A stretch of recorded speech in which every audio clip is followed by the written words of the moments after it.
আজ একটা স্টার্টারের recipe share করছি। এটা স্টার্টার হিসেবেও খাওয়া যেতে পারে, আবার কিন্তু রুটি পরোটার সাথেও কিন্তু খাওয়া যেতে পারে। Chilli baby corn. চলুন তাহলে দেখে নিই কি করে বানালাম। 250 গ্রাম বেবিকর্ন ভালো করে ধুয়ে পরিষ্কার করে নিয়েছি। এটাকে কেটে নিচ্ছি। সামনের দিকে মাথাটা থেকে একটু বাদ দিয়ে দিচ্ছি, পেছন দিক থেকে একটু বাদ দিয়ে দিচ্ছি, দিয়ে এরকম একটু তেচড়া তেচড়া শেপ করে কেটে নিচ্ছি। এরকম সাইজ করে কেটে নিচ্ছি। জলটা গরম হয়ে এসছে, কর্নগুলোকে দিয়ে দিলাম। নুন দিয়ে দিচ্ছি। মিনিট 2 মতো কর্নটাকে বয়েল করে নিলাম। গ্যাসের ফ্লেমটাকে বন্ধ করে দিচ্ছি, দিয়ে একটা স্ট্রেনার দিয়ে ছেঁকে তুলে নিচ্ছি। নুন দিয়ে দিলাম। গোলমরিচের গুঁড়ো দিলাম 1/2 চামচ। চালের গুঁড়ো দিচ্ছি 3 চামচ, উঁচু উঁচু চালের গুঁড়ো। কর্নফ্লাওয়ার দিচ্ছি 1 চামচ, 2 চামচ। এবার এটাকে মেখে নিচ্ছি। একটু হলুদ ছড়িয়ে দিলাম, হলুদ দিতে ভুলে গিয়েছিলাম। একটু লাল লঙ্কার গুঁড়ো, সবকিছুকে দিয়ে আরেকবার একটু মেখে নিচ্ছি। সাদা তেল গরম বসিয়েছি, কর্নগুলো এক একে দিয়ে দিচ্ছি। গ্যাসের ফ্লেমটাকে মিডিয়ামে রেখে ক্রিস্পি করে ভেজে নিতে হবে। কর্নগুলো যাতে ক্রিস্পি হয় সেই জন্যই কিন্তু চালের গুঁড়ো এবং কর্নফ্লাওয়ার দুটোই ব্যবহার করা হলো।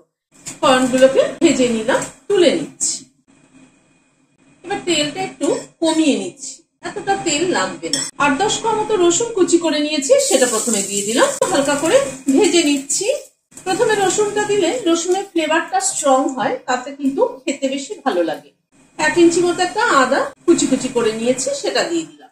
3টে কাঁচা লঙ্কা কুচি করে নিয়েছি, দিয়ে দিলাম। হালকা করে ভেজে নিচ্ছি। এখানে 2টো পেঁয়াজ এরকম করে খোলাগুলোকে খুলে নিয়েছি, দিয়ে দিলাম। পেঁয়াজটাকে একটু নাড়াচাড়া করে নিচ্ছি। এখানে 3 রকমের ক্যাপসিকামই আমি দিচ্ছি, লাল, হলুদ, সবুজ। আপনাদের কাছে যেটা অ্যাভেলেবেল থাকবে সেটা দিয়ে করবেন। এবার একটুখানি হালকা করে ভেজে নিচ্ছি। নুন দিয়ে দিচ্ছি। মিনিট 2 মতো সবকিছুকে একটু নাড়াচাড়া করে নিলাম। চিলি সস দিচ্ছি 1 টেবিল চামচ। ডার্ক সয়া সস দিচ্ছি 4 চামচের 1 চামচ। আর এখানে টমেটো কেচাপ দিচ্ছি এখানে 3 টেবিল চামচ। এবার একটু নেড়ে দিচ্ছি। এবার বেবিকর্ন গুলো দিয়ে দিলাম। কেউ চাইলে এখানে কর্নফ্লাওয়ার গুলে অ্যাড করতে পারেন। সবকিছুকে একবার একটু মিলিয়ে দিলাম। খানিকটা কাঁচা লঙ্কা ছড়িয়ে দিলাম। যেহেতু এটা চিলি বেবিকর্ন, সেই জন্য কাঁচা লঙ্কার ফ্লেভারটা কিন্তু খুব জরুরি। অল্প একটু তিল ছড়িয়ে দিলাম। স্প্রিং অনিয়ন থাকলে পরে একটু স্প্রিং অনিয়ন দিয়ে দেবেন। আজকে আমার কাছে স্প্রিং অনিয়ন অ্যাভেলেবেল নেই। গ্যাসের ফ্লেমটাকে বন্ধ করে দিয়ে ঢেকে দিচ্ছি, কাঁচা লঙ্কার ফ্লেভারটা অ্যাবজর্ব হওয়ার জন্য। এভাবে কিন্তু চিলি বেবিকর্ন বানিয়ে নিলে রুটি পরোটার সাথে রাত্রিবেলা খেতে কিন্তু দারুণ লাগে।